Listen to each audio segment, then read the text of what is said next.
Austrian, my mother was German, but yeah, they both talk with accents. But I actually didn't hear their voices. I didn't hear the dialect, because when you're raised with it, you don't hear you don't necessarily hear it at the beginning. But as I got to be like 10 years old, I started hearing it, and actually I had a manager at the time who started acting at 10. Right. And my manager said, I was from Long Island, and when you talk, Yeah, everyone's Long talking Island. like this, right? So I started to have a little bit of a Long Island flavor to my voice.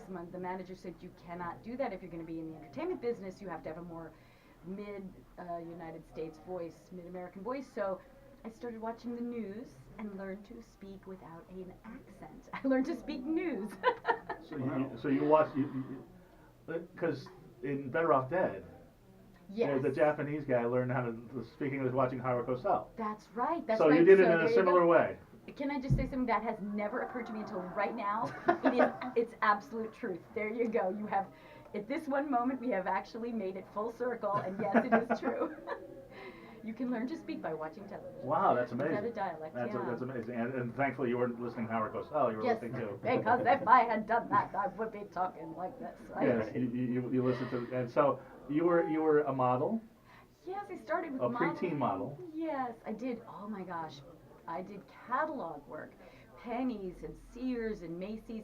If you have an old... And by the way, none of them are in business now, but... Right. Isn't it crazy? Like, those businesses...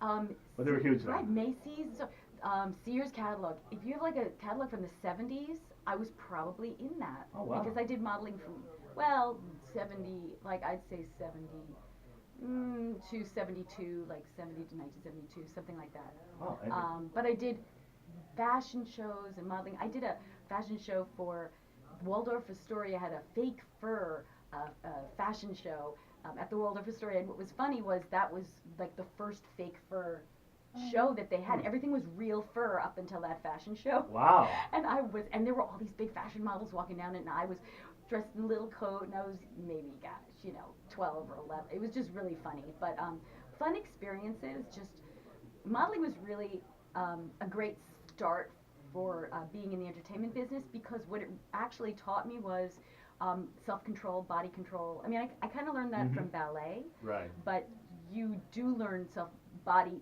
movement control, and that really helps when you're playing a character. Right. Because you have to choose when you're playing a character what parts of your bodies move. Everything tells a story. Your body and your voice tell a story. Yeah. So basically, that gave me really good training. And sure. But it wasn't awkward being a preteen girl around women, grown women modeling? No, it was fun. Everybody, had fun. The only thing I'd have to say is I had to watch my weight at that age. And this was a time before exercise. Okay, you in the audience may not know this, but exercise wasn't always considered okay to do. Right. You could do sports. I took ballet. There was, in the 70s, there was no jazz there was tap. There was no Broadway dancing. It was... Well, there was not a gym on every corner. There was no gym. And if you were exercising, you had to be it was kind of almost, don't exercise. It was almost shameful. Don't concentrate on your body. It was vain. It wasn't that it was not, it wasn't like, I love you. I'm just talking to the dumpers. Why, thank you. Yeah. Well, what's the pigeon's name, by the way? Yeah. Oh, Mr. B. Mr. B, you're awesome. So I'll tell you, Mr. B, it wasn't always exercise heaven. And that's why I think it's great for people to take advantage of the fact that we can exercise, because the body was considered something you just don't look at the body. It was but a lot of people were skinny because they were on drugs. Well, they were, yes. So then what happened was a lot of people did, people took drugs, people starved themselves. I mean, that was, and then it was not talked about, people just didn't talk about it, or people throw up, And what happened for me, I started so young that I just had to sort of watch. I love food. Yeah. I mean, but I had to start watching what I was eating. That's kind of what you did, And I was lucky enough to have, my mom would you do the thing where she just helped me. Because I was raised with bratwurst and German sauerkraut and heavy food, big roasts and stuff. And so for me to lose weight was more like, okay, we're gonna have carrots and celery in the refrigerator, and you're gonna have like a turkey sandwich instead of like 2 eggs with like, you know, I mean, it was like, I went. No, from, leave a like, verse for you. right, Yes. yeah, like the heavy duty things. Yeah. So, but it is interesting today because I have to say that the exercise stuff balance it out. So you can have your chocolate cake, but just work out. You know. Well, I was gonna say now it's 2018 and you look the same. Yeah. You're a vampire. How do you do that? I'm a vampire. I'll tell you what it is. It's because I started at like 10 watching my weight. I always, when it got a little too heavy, I always brought it back. Right. And I think also, like, look, you're 10 years old. Why should you watch your weight? Who cares? You're looking at yourself going, why can't I have that extra ice cream or that whatever? There's no reason why not, until you discover the opposite sex or the same sex, right? Until you discover that you are sexual, and then that's when all girls freak out and go, oh my gosh, I am not attractive. Like, I'm not skinny enough. I'm like, no, if you feel sexy, you are sexy, right? You hear that, Hannah? Doesn't matter what your body looks like. If you feel it and you can rock it, you are. Okay, so that's the first. Let's just clarify that. All right. Let's just say that is true, okay? Now, as far as weight goes, I'm very small, so when I would gain weight, you'd see it really fast because I'm 5'2".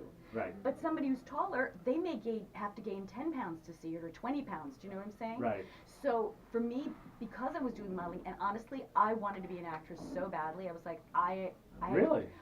Oh my gosh, I wanted. Who was somebody you grew up with that you wanted to be like? Well, I would say maybe Meryl Streep was probably the first influence, and I would say only because of the dialects she was using. When she did Sophie's Choice, I know that influenced me a lot because I loved the fact that she was not Polish, and that she did that. That, to me, was acting. And it probably is what attracted me to do dialects myself. I was going to say we're gonna talk about. She was my inspiration. People thought you were French, for real. That is very nice. Based on Fair Up Dead. But you know, and then I like somebody I think in the New York Times was like, oh yeah, that's so French.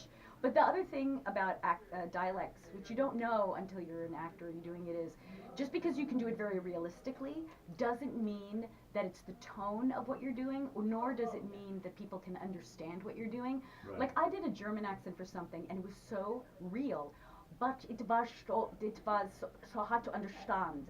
Right. You know, and it's like you need to find that balance.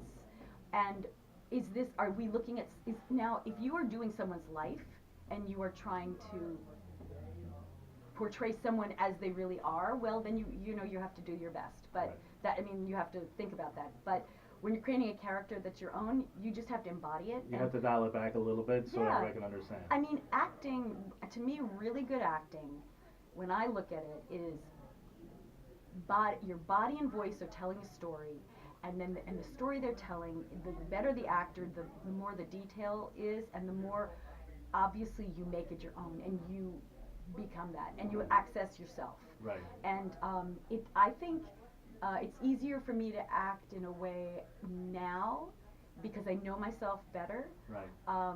But I think it's interesting looking back at the things I've done, because I go, wow, you know, I really had a lot of knowledge and self-control and professionalism to do that at that young age. Well, and also, I mean, the camera loves you.